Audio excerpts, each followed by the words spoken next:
Welcome to Module 3. We have now arrived at the single most famous tool in the entire world of feng shui. If you have ever picked up a book on this subject, you have seen the diagram we are about to discuss. It is called the Bagua map. Up until now, we have been talking about abstract concepts like wind, water, and elements. But today, we are going to learn how to take those abstract concepts and physically pin them down onto your floor plan. The Bagua is essentially the energy blueprint of your life. It is a grid that allows us to see the invisible links between your physical environment and your personal destiny.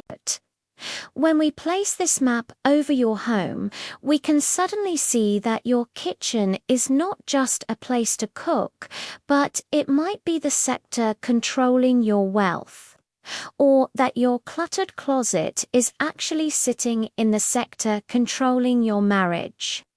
To understand this tool, we must first break down the name.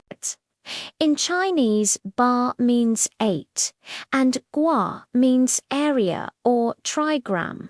So, literally, it translates to the 8 areas. This refers to the 8 fundamental slices of life that make up the human experience, such as career, family, wealth, and reputation.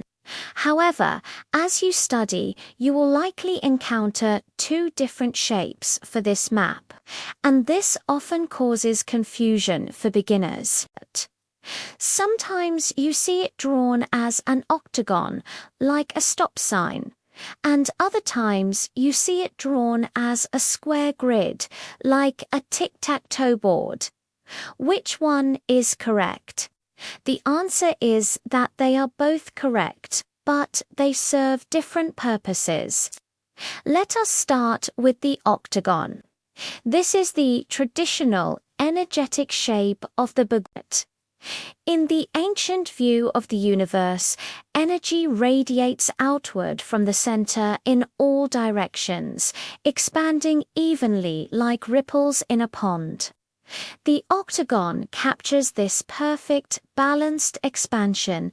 It is used primarily in advanced compass school feng shui when analyzing the land outside a house or when dealing with a building that has a very irregular shape. The octagon represents the ideal state of nature, where energy flows without the restrictions of man-made walls.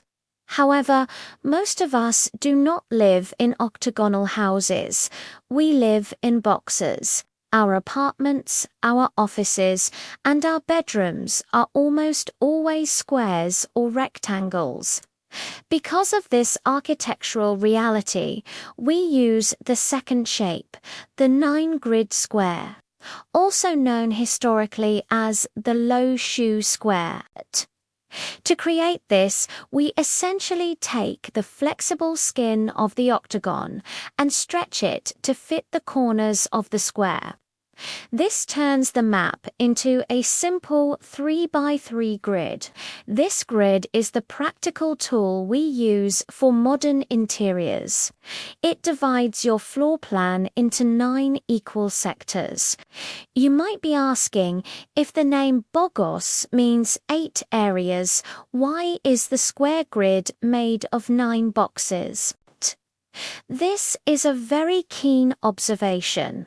The 8 distinct areas, wealth, fame, marriage, children, travel, career, knowledge, and family form the ring around the outside. But there is a 9th sector right in the middle. This center square is called the Tai Chi. It represents the heart of the home and the health of the occupants. It touches every other sector, grounding them all together. Therefore, while we still call it the Bagua for the 8 directions, the map effectively gives us 9 zones to work with. So, as we move forward in this module, think of the Bagua as a translucent lens. We are going to take this lens, this 9-square grid, and lay it on top of your house. By doing this, we are going to decode the story your house is telling. We will identify which areas of your life are being supported by good design and which areas might be suffering because of missing sectors or bad placement. This grid transforms your home from a pile of bricks into a living vision board. In our next lesson, we are going to walk through each of these 9 sectors one by one, so you know exactly what they represent and how to activate them.